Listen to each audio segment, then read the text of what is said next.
You might think doing great work is the key to success, but it's actually not. It's counterintuitive, but the truth is it's more important to be perceived as doing a good job than to actually be doing a good job or feeling like you're doing a good job. Because here's the truth. If your work isn't seen, understood, or appreciated, it effectively doesn't exist.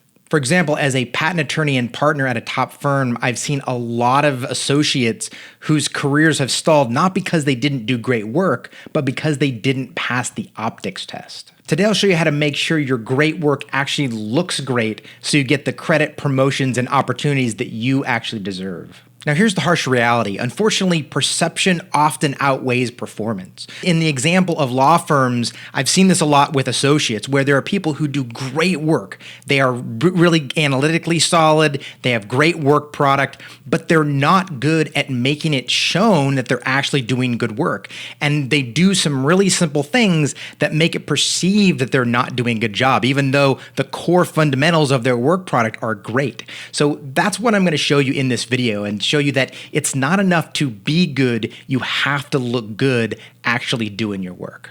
So in this video, I'm going to show you the 6 common ways that professionals undermine themselves when it comes to optics that makes it so that their great work isn't seen as great work. Unfortunately, optics matters way more than most people think, and it's really just a basic psychology thing. So managers and clients, they're busy, and so they rely on basic heuristics like clean formatting or fast replies, confident communication. They use these things to actually gauge competence. And this is what is called the fluency effect. So if something is easy to read, easy to understand, or feels familiar, we're more likely to see that thing as being higher quality. So one thing to be clear about is that optics is not about manipulation or playing mind games or something like that. It's about improved communication. It's about making it so that clients or partners or managers or other people that you're working with are aware that you're doing good work so you actually get credit for it. And what I don't want you to do is make the mistake that a lot of young professionals do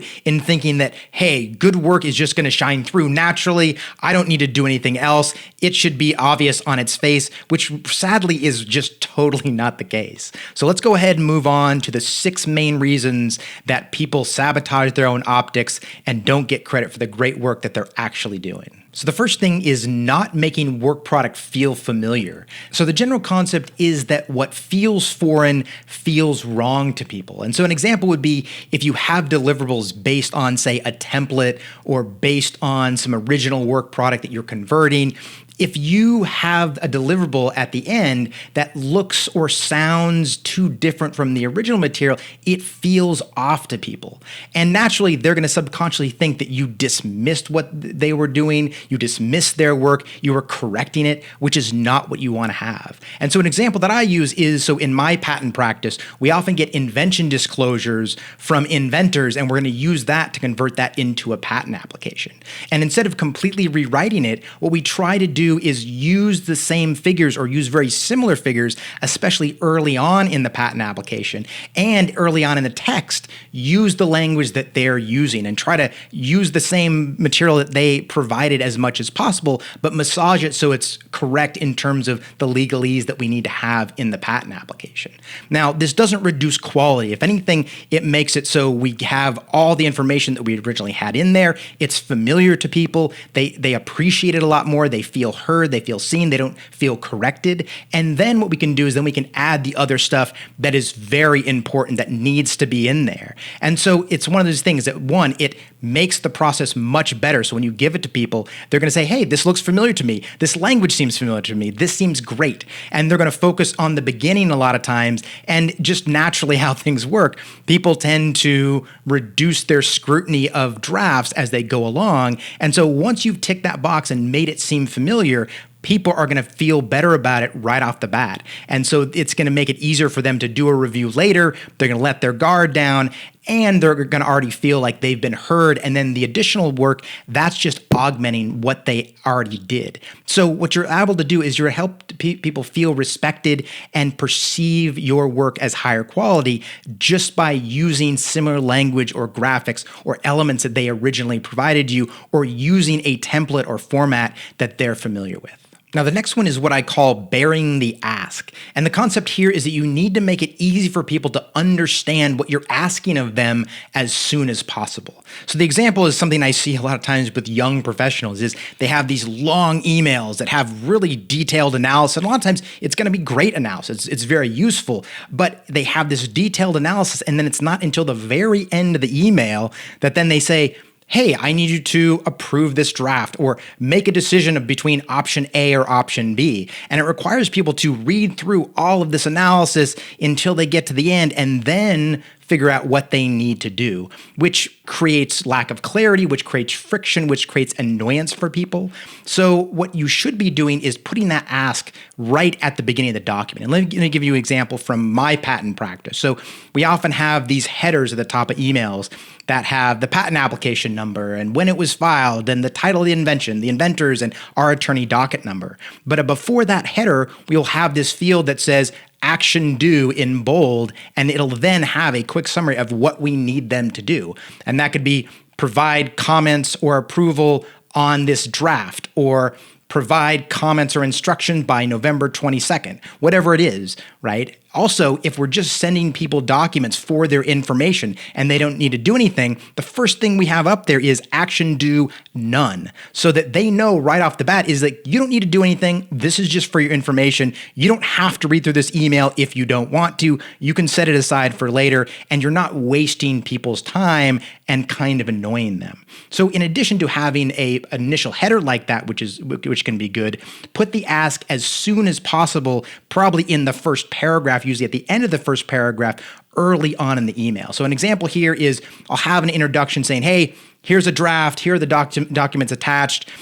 Please let us know if you approve this draft or if you have any comments or questions as discussed in detail below. And then I will put that analysis below there. So the reason this is beneficial is one, it lets people know right off the bat, okay, if I need to do an analysis of this, here's the question that is asked of me. So I can be thinking of that as I'm doing that analysis. But two, a lot of times because people are busy and if they trust you, they're more likely just to rubber stamp things and say, oh yeah, that draft looks fine. And they're going to let the draft go through without any scrutiny, without making new revisions, because they don't want to have to go through all that detailed analysis. So put that ask up front as soon as possible, and that is going to make things more clear. It's going to reduce friction. It's going to reduce annoyance and just make it easier for people to work with you. And so your work product is going to be perceived as being better. And the next one is typos and sloppiness. So if your work looks careless, it's perceived as being careless. And a sloppy presentation is going to destroy your credibility. Now, this seems like it may be obvious, or that, well, of course, everybody does this, but I see this all the time in my practice with people that I'm working with, is that like they make terrible spelling mistakes or grammar mistakes or just generally sloppy in their communication. And this really erodes trust in those people. And similarly, when you're working with clients, if you have typos and you have sloppiness in there, it's going to erode their trust in what you're doing with them. And the issue here is that once these people see this in your email or in your work product, it's going to raise red flags and they're going to scrutinize the rest of the work product way more. And even if it's great analysis or it's great work product or it's just genius work, they're more likely to scrutinize it and see it as being low quality because they saw things that made it seem sloppy. So don't make those errors. Those are natural things that people are going to use against you subconsciously to degrade the value of your work. And there's really no excuse these days between things like spell check and AI, and even like say in big firms, we have non-billable proofreaders that we can send our work to. So especially in the firm setting, there's no excuse to have typos and other sloppiness in your work. And you need to take the extra time, even if it's a few seconds, even if it's in a text message or in a chat, make sure that you don't have typos and other sloppiness. It's the kind of thing that erodes trust in you as a person in the eyes of clients or in the eyes of partners or other managers. You need to make sure that you don't have that sloppiness or those typos in your work product or your other communications. And next is delivering late or overpromising. So reliability builds trust faster than brilliance. And missing deadlines signals poor organization, and it's going to erode trust. So people, they're going to remember the stress of having things being late, but not the brilliance of the work product. So you need to make sure that you're delivering things on time. So an example in the law firm context is with, say, associates that I work with. And there are some associates that I work with who they are great at their work, substantially amazing work, but they're always late with stuff. They're always right up on the deadline, or they're running late, or they're, past deadlines that they provide. And as a result, it's either bad for me because it makes me look bad in front of clients, or if they're interfacing directly with clients, it makes them look bad. It makes me look bad in front of the clients.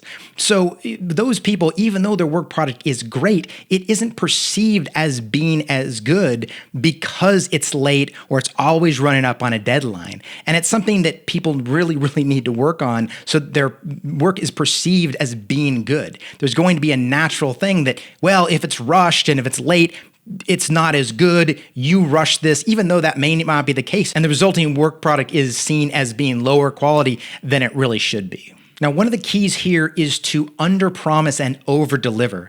And what people tend to want to do is they want to show that, hey, I can get things done really quickly and I can do it in a quick deadline and I want to impress you with this. But in the end, that ends up backfiring because it's not a realistic deadline, or naturally other things come up, or things end up taking a bit longer than expected. And instead of impressing people, they blow a deadline, or it's super last minute, and they end up ruining their credibility, even though they were trying to look good for people. So set realistic deadlines and provide a buffer so that you have extra time, so that because life happens, whether it's other fires that happen or just even that project taking too long, leave buffers so that you're not running over deadlines. That is critical to being able to survive in the professional world. You need to be able to set realistic deadlines and ones that you know that you can beat. And next is weak communication habits. So this could include late or forgotten replies, using the person's wrong name, confusing emails, or being late for meetings. And all of these signal disorganization, lack of ability, or a lot of times lack of respect for people. And even one sloppy email or one sloppy interaction can make you totally lose all of your credibility. Now, this might seem silly, kind of like the typos and spelling mistakes, but it's something that I see all the time with people that I'm interacting with, whether it be clients or associates or other people at the firm. It's something that is still a huge issue and I see all the time, and is why I put it on this list. And it's something that really there's no excuse for. So in any interaction you have with people, you need to double check all of the things that you're putting in it. So for email, for instance, double check that you're using the right name, that you're addressing all of people's questions, that it doesn't come off like, I didn't even read your email and I'm not being responsive to what you even ask. People find that really insulting. And of course, make sure there's no typos or other errors. That also ruins credibility. Similarly, you need to be on time for meetings. Yes, life happens, but there are some people who they're always late for meetings. It's just a standard thing with some people. It's like, they always have an excuse like, oh, there was traffic, or I had another meeting or whatever. Like it ends up being disrespectful, that you don't care about other people's time. You don't appreciate their time. You don't care about them as a client or a person that you're interacting with. So you need to make sure you're on time for meetings. Otherwise, you're going to lose your credibility over time. And the last one is ignoring preferences. So people love when you remember how they like things. And respecting preferences earns trust and loyalty and makes it far more likely that your work product is going to be perceived as being higher quality, because it's going to be in a format that is familiar to people, and it's going to reduce friction and make people happier. And the key here is consistent adaptation that's going to make people love working with you. So for example, if a partner wants a docket number in every subject line of an email, make sure you put docket numbers in the subject line. Or if a client prefers team meetings over Zoom meetings, make sure you do team meetings. It's a simple thing to do. Or if a manager wants document links in a body of an email instead of as an attachment, make sure you do this every time. It will make people so much happier and make people perceive your work product as being much better, because they won't be annoyed by you forgetting these things. And the easiest way to manage this is to have a preferences document for, say, every client or every partner or every manager, whoever it is, have a document that has all of their current preferences so that, of course, you can use this and always make sure that you respect their preferences and have it as a checklist before you send any correspondence, before you send any work product, and make sure you have all those preferences in there, that you didn't forget anything. And also so that other people in your company or your firm will also be using those preferences. Make this a living document that you can update, that other people can update, so that anytime they're interacting with people, whether it's communication or work product, things like that, they're respecting the preferences so the work you're doing is perceived as being higher quality. So to put it all together, your work product may be great, but if nobody perceives it that way, it's effectively worthless. So you need to start thinking about perception as part of your job and not a distraction from it, and not something that is playing mind games or gaming the system. It's actually something that is critical for your success and for your career development. Because the unfortunate reality is that the people who rise fast aren't just good, they're good at being seen as being good. And of course, doing great work is the foundation, but it's being perceived as doing great work that's going to get you noticed. And it's your personal brand that lets you take that perception and turn it into actual career growth. So watch this next video to learn how to build a personal brand so you can move up, attract clients, and get the attention that you deserve.